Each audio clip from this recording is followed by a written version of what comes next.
So it's said that if you want the best presents, you must make sure that Santa Claus has a glass of milk and a bowl of cookies right near to the fireplace. So I guess if you want the best, you got to give him the best milk as well. So that's the question that Andrea du Plessis hopes to answer for us today, to tell us what milk is best for us, because there's so many different kinds of it out there, isn't there? Definitely. I think the question I most often get about milk is which one should I use, low fat, fat-free or full cream? Because people are worried about the fat content. Indeed. So here we have a selection of different kinds of milk and each of them with different properties and different nutritional contents, right? Well, basically, this is cow's milk, fat-free, low fat and full cream. Okay. And my answer to that is if you're going to use small quantities of milk, it doesn't matter. Buy the one that tastes the best to you. Buy the one that tastes the best. Because if we look at the relative fat content of this, fat-free is 0.4 grams of fat, the low fat 4.4, and 6.8 for the small glass of full cream milk. Okay, well, so yeah. Between 0.4 and 6.8, it's not that big a difference. So when does it actually start making a difference when you are consuming milk? On what kind of scale are we talking about? Well, if you look at this jug of 2 litres, now some people drink milk throughout the day and they easily consume 2 litres in their cereal, in their tea, and also a glass of milk. So on a scale like this, naturally then the fat-free milk will give you 4 grams of fat, the 2% or low-fat milk 44 grams of fat, and the full cream milk 68 grams of fat. So then the range is from 4 to 68, which is huge. Okay, all right, that makes sense. But for Santa, I mean, for him to maintain his Santa boop, he would have to drink the full cream milk. Okay, all right, so for Santa, full cream milk will do. So on this side, we have the regular dairy milk that we know from cows. Cow's milk, yes. On that side, what do we have?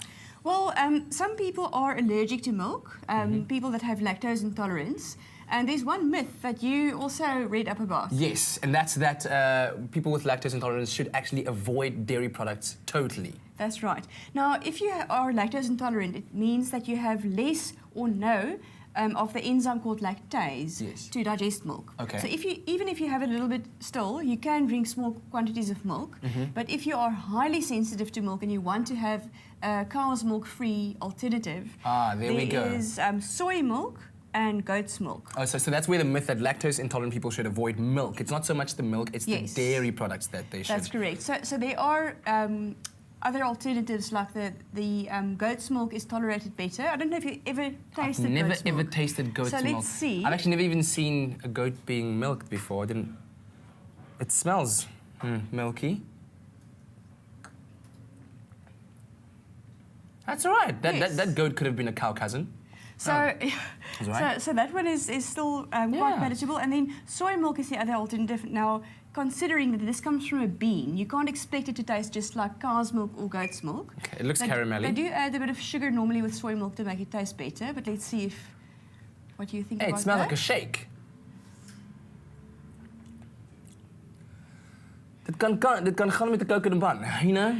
It's okay. I wouldn't have like liters and liters of it, but like in something like a shake, exactly, I like to have my protein shakes with milk. Yes. So if I use that, would that be more nutritious and more beneficial? Well, it's very nutritious, but there's nothing wrong with cow's milk. So unless you are highly sensitive to cow's milk, and if you are lactose intolerant, the symptoms you'll get would be bloatedness, gassiness, and diarrhea within about 20 minutes after drinking a large volume of milk. Yes. Then naturally, it's not going to work well for you.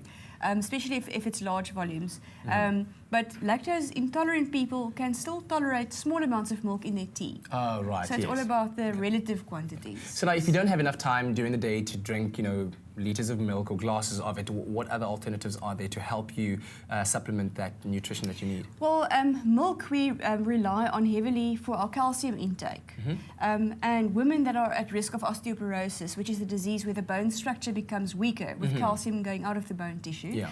So calcium supplements are then recommended. Yeah. And that comes with age as well, right? Yes, it comes with age, yeah. So typically women going through menopause, so over the age of 45 to 50, especially if there's a family history of osteoporosis, or if they've been for a bone density scan showing osteoporosis, they have to take a calcium supplement. Yes. So to give you an example, typically 2 of these calcium tablets. Now Vital has the calcium complex, which is a very good formula that contains vitamin D and magnesium to help with the absorption.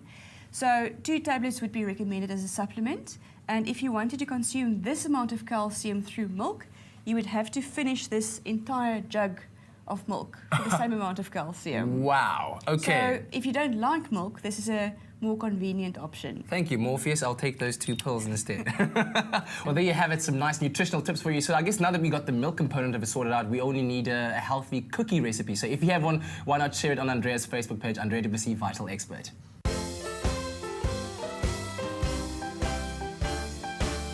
Vital Mini Rice Cakes, the better for you snack.